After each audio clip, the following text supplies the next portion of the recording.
वल्लभ भाई पटेल नाम कहलाता था सरदार। इधर आ जाओ, इधर आ जाओ। कृषक कार्मिक जनगण से था उसको प्यार अपार। अखिल देश ने उसे रहनुमा किया था स्वीकार। गांधी बापू का शिष्य सत्य साधा किंतु एक भारत करने को धर लेता हथियार। लौह पुरुष था वो तेज शक्तिपीठ तुम बल का सागर अपरंपार। खड़ी देश तुम स्वीकार सरदार। अरे आजू बाजू देख जरा।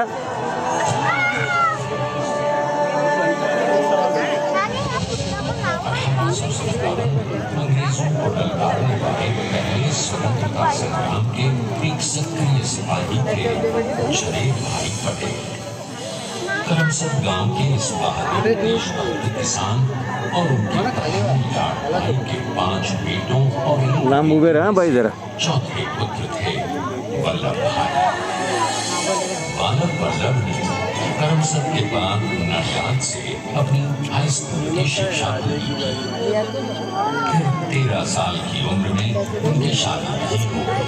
छोटी सी जलेबाई से 2 बच्चों बेटी हुई बहन और बेटे लाया भाई को जन्म देने के बाद जलेबाई असमय ही चल बसी। सदी बदलने और 20वीं सदी आने पर उनका जीवन भी एक चमत्कार की तरह क्लीनर का इम्तिहान पास करके वो वकालत करने लगे। एक गोरखा, फिर आनंद और उसके बाद अहमदाबाद में। मगर जल्द ही वकालत छोड़कर वो बैरिस्टर बनने की इच्छा से इंग्लैंड चले गए। लंदन में बैरिस्ट्री में अव्वल आने और वजीफा जीतने वाले वो अनोखे भारतीय थे। अब तो अहमदाबाद की वरिष्ठ अदालत में बैरिस्टर पटेल की जिरह और जीतों की धूम मची।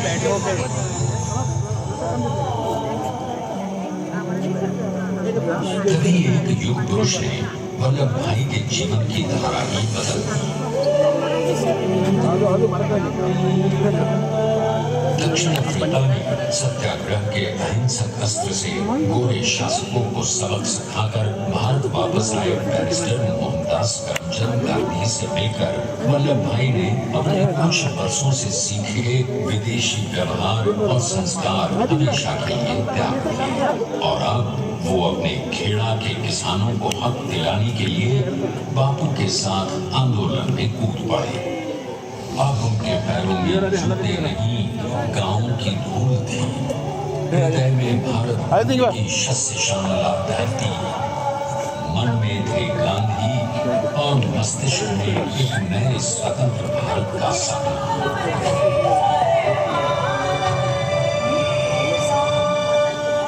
तभी बारडोली के मजबूर मजलूम किसानों की यातना का समाचार उनके पास पहुंचा।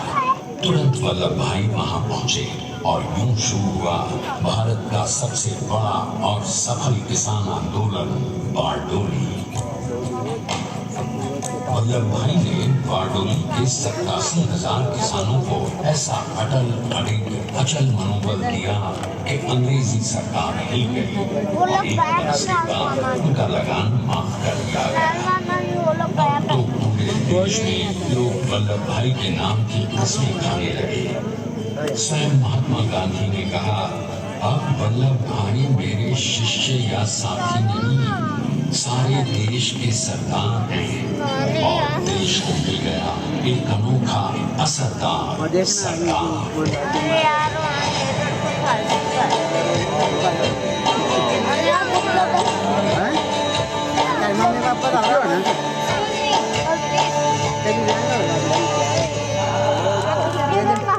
सरदार पटेल के नाम और देशभक्ति से अंग्रेज डर कर इधर वरती उभे रहा भैया। 1930 के नमक सत्याग्रह और दांडी कूच में वो बापू से भी पहले गिरफ्तार किए गए। तो 1932 में फिर उन्हें बापू के साथ ही जेल में 2 सालों के लिए डाल दिया गया। मगर आजादी के दीवानों को, स्वतंत्रता के परवानों को कौन गिरफ्तार कर पाया है? जेल से छूटते ही सरदार को कांग्रेस के नए राष्ट्राध्यक्ष पद पर चुना गया और उनकी सरपरस्ती में राष्ट्रवादी भारतीयों ने तमाम ब्रिटिश सूबों में जीत हासिल कर वहां अपनी स्थानिक सरकारें बनाई। किंतु सरदार का सपना केवल सरकार बनाना नहीं था, उनका स्वप्न तो था एक ऐसे नए भारत का जहां हर रंग, हर रूप, हर जात, मजहब, तबके का हिंदुस्तानी एक साथ मिलकर एक ऐसा नया भारत बना सके जहां पूर्ण स्वराज्य के साथ सारे समाज को गरीबी, अशिक्षा, छुआछूत से भी आजादी मिल जाए। इसकी पहली रणनीति थी भारत को अंग्रेजों की गुलामी से आजादी, ताकि भारत के लोगों की अपनी सरकार सबके साथ और सबके विकास के लिए काम कर सके। बापू की अगुवाई में अब देश ने अंग्रेजों को अंतिम चेतावनी दे दी, करेंगे या मरेंगे, हिटलर ने कहा, अंग्रेजों भारत छोड़ो। बस फिर क्या था, संघर्ष की रणभेरी बजी। 3 सालों के लिए सरदार पटेल को भी सत्याग्रही नेताओं के साथ जेल में ठूंस दिया गया। 2 सालों के बाद अंग्रेजों को बापू के सभी शिष्यों और साथियों को छोड़ना पड़ा।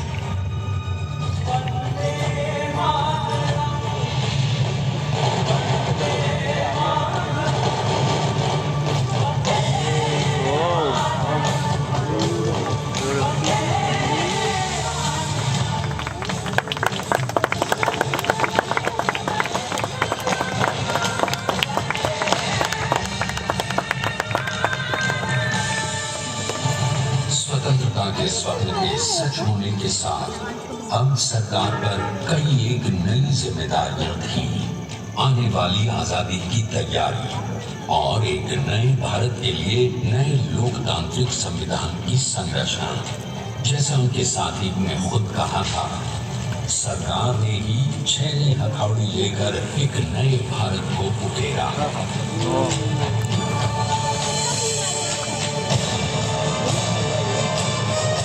स्वाधीनता तो प्राप्त हुई, लेकिन खंडित भारत में भी उठते विभाजनवादी अंधकार को अभी दूर करना था। जब देश के खंड होने का भय उत्पन्न होने लगा, तो सरकार ने निर्भय होकर खुद अपनी केंद्र सरकार और साथियों को भी चुनौती दे डाली और जम्मू कश्मीर को बचाने के लिए सारे देश का आकाश वायुयानों से भर गया।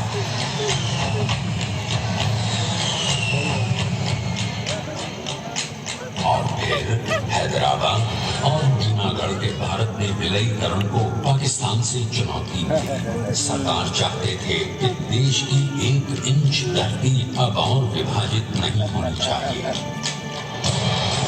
नए भारत को एक करने के लिए समझा बुझाकर, मना कर 565 रियासतों को सरकार ने अपनी सूझबूझ, सदाशयता, संबल से एक नए स्वतंत्र भारत का अभिन्न अंग बना दिया। हमारे इतिहास में अखंड भारत के पुरुषार्थ का ये एक महानतम अध्याय है। जैसा उन्होंने स्वयं कहा था, हमें नए धागों को पुराने ताने बाने में ऐसे पिरोना है कि एक दूसरे में गुंथ जाए और बेहतरीन बनावट वाला एक नया भारत उभर कर सामने आ सके। अंततः अपने वज्र दृढ़ संकल्प से एक नया विराट विशाल एक भारत श्रेष्ठ भारत बनाकर दिखाई दिया सरकार ने। संसार के सबसे बड़े प्रजातंत्र के शिल्पी को प्रणाम करने के लिए देश ने बनाया है ये समर्थ स्मारक। स्वाधीन भारत को समर्थ भारत में बदलने वाले सरदार पटेल को समर्पित प्रेरणा गीत भी है। प्रधानमंत्री श्री नरेंद्र मोदी के नेतृत्व में बनी विश्व की इस विशालतम प्रतिमा के सामने आकर सारी दुनिया जैसे स्वयं ही नतमस्तक हो जाती है।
स्टैच्यू ऑफ यूनिटी विश्व की सबसे ऊंची प्रतिमा।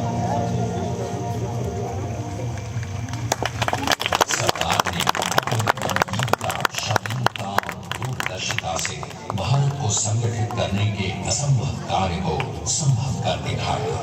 आइए आज हम सब उन्हीं की महिमा में विश्व के सामने एक उदाहरण रखें क्योंकि ये ही भारत को श्रेष्ठता के मार्ग पर ले जाएगा।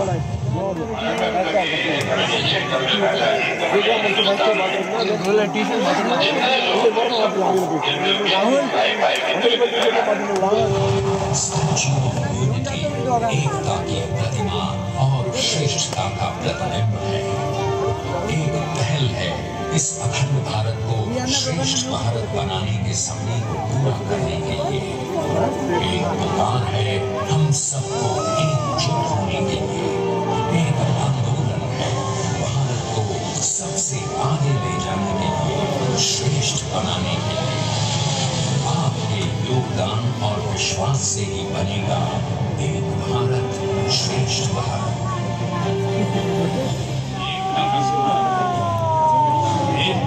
देश है ये भाषा एक, भाव एक, एक राज्य एक, राष्ट्र एक, मंत्र एक, लक्ष्य एक, बोली अनेक, स्वर एक, रंग एक, तिरंगा एक, समाज एक, भारत एक, रिवाज एक, संस्कार एक, योजना एक, मकसद एक, कार्य एक, संकल्प एक, राह एक, मंजिल एक, पहनावा एक, सीमा एक, चेहरे अनेक, मुस्कान एक।